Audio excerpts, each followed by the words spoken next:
Hey guys, Jinx here, and today I want to show you how to do the third raid of the Lunar New Year event, Grumpig. This is a pretty easy raid, but I just want to go over the locations, mechanics, strategy, and show you an example run of how I did it.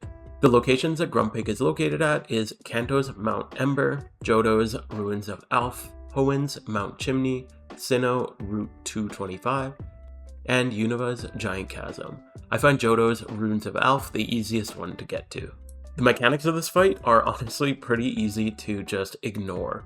It's going to start with light screen. At 80%, it'll put up reflect. At 50%, the attack and defense stats of your Pokemon will flip.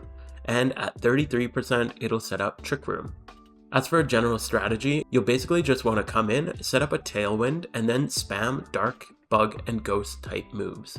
In general, you'll want to use physical attackers because Grumpig has a very high special defense stat and a very low physical defense stat, so you'll be much better off just spamming physical attackers. Since it's weak to Dark type, you can set this up with a Sucker Punch to start the turn, and then 3 Assurances coming in. Those will easily hit the damage cap, even on weaker Pokemon. This also means that you're going to want to bring a Brick Break or Defog at 80% to get rid of the Reflect. You'll want to save your slower or tankier Pokemon for late in the raid, because after the stat flip happens, all your physical defense stats get switched to physical attack. So if you have high physical defense mons that can keep up with their speed, then you can use those guys. Don't worry too much, because as long as you have like Crocodile, Tyranitar, and that kind of stuff, pretty much any physical attacker is going to hit the damage cap pretty easy with Crunch and Assurance. And the final thing of the strategy is you want to bring a Trick Room. This isn't super important because you can probably skip the Trick Room mechanic entirely since Grumpig doesn't hit that hard, but if you set a Trick Room in a Trick Room, then it'll flip it back to normal and you don't have to worry about bringing slow Pokemon. If you want to just bring a couple slow ones for the end, that also works. And with that, that's pretty much it. You can ignore the majority of the mechanics of this fight because Grumpig doesn't hit that hard. Most of your things will survive most of the turns. So with that, I'll just hop right into an example run. Alright, so getting right into this. Turn 1, we're going to be setting up Tailwind and then pretty much just spamming attacks. A really good setup for this is use Sucker Punch with one and then Assurance with the other, if you have a bunch of Dark types anyway. Assurance hits really hard as long as it hits after the first attack, so make sure you use Sucker Punch on turn 1 or use a faster Pokemon with like Crunch or something like that, and then follow up with Assurance after that.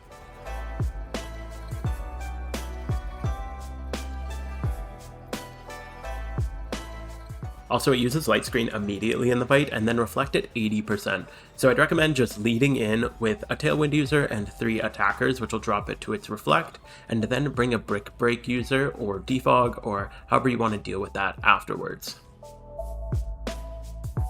Heracross works as a really good Brick Breaker here because if you need the Brick Break, you can use it. Otherwise, you can pivot into a Bug type, which is really good for this fight.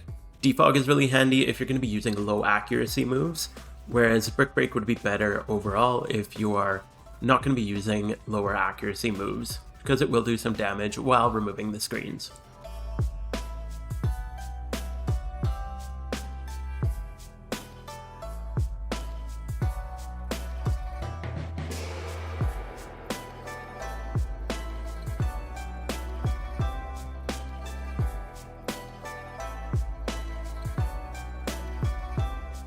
Alright, so at this point, the attack and defense stats are going to swap for everybody.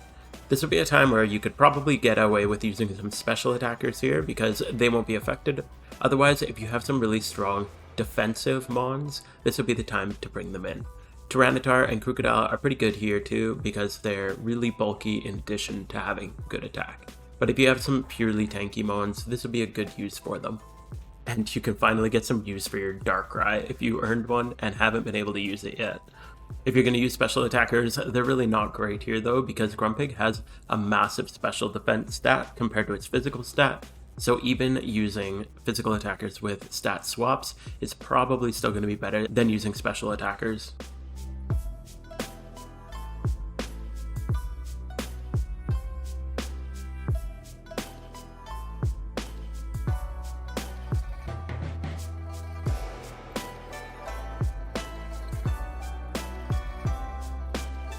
So when Trick Room comes up, you can either prep for this by bringing some slow mons for the last third of the fight, or Just bring a Trick Room setter and set your own Trick Room. If you use Trick Room in Trick Room, it reverses the Trick Room and goes back to normal. So we have a Spiritomb, so once our position 1 goes down, we'll have a counter to the Trick Room with Spiritomb. Probably good to have some slow attackers on your team just in case you can't get the Trick Room in time.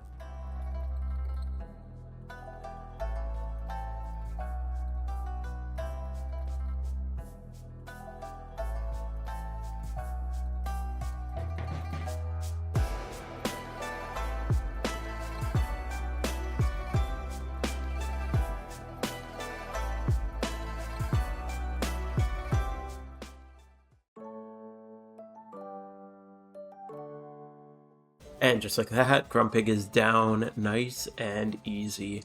That's probably one of the easiest raids so far. They all haven't been too bad yet, which is kind of nice. I'm sure they'll be ramping it up with Excadrill and Gyarados soon.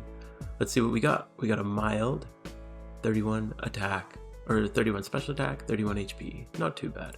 Alright, so I hope this video helped you out. Make sure to subscribe if it did. And with that, I hope you have a fantastic rest of your day. See you guys in the next one.